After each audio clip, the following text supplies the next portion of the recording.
CCN news एक पाऊल महाराष्ट्रासाठी। बुलढाणा जिल्ह्यातील शेगाव येथे केंद्रीय आयुष मंत्रालयाच्या वतीने आयोजित करण्यात आलेल्या 4 दिवसीय राष्ट्रीय आरोग्य मेळाव्यात आज 26 फेब्रुवारी आजीबाईचा बटवा अंतर्गत घरगुती आयुर्वेदिक उपचार पद्धतीची माहिती वैद्य अपश्चिम मालेगावकर यांनी दिली। आपल्याला सहज उपलब्ध होणाऱ्या आयुर्वेदिक वनस्पतींचा उपयोग कोणत्या आजारावर प्रभावितरित्या होतो त्याची माहिती त्यांनी दिली। शिवाय घरात उपलब्ध असलेल्या आयुर्वेदिक वस्तूंचाही उपयोग कोणत्या आजारावर कसा करायचा यावरही त्यांनी मार्गदर्शन केले। तर दुपारी 3 वाजता शेतकरी बांधवांसाठी आयुर्वेदिक शेती उत्पादन आणि विक्री मार्गदर्शन कार्यक्रमाचे आयोजन करण्यात आले होते। यामध्ये शेतकऱ्यांसाठी वन औषधी शेती प्रक्रिया आणि विपणन यावर तज्ञांचे मार्गदर्शन केले।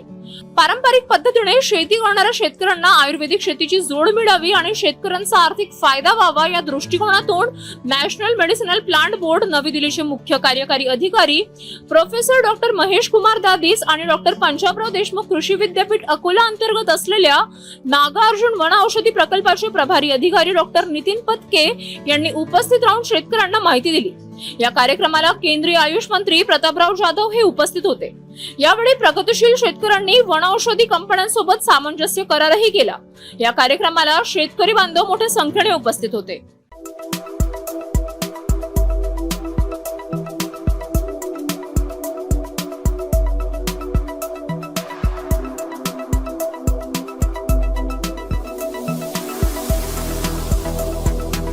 तसेच आपल्या भागातील महत्त्वाच्या बातम्या पाहण्यासाठी CCN न्यूज डेस्क चॅनलला सबस्क्राइब करा आणि बेल आयकॉन प्रेस करा।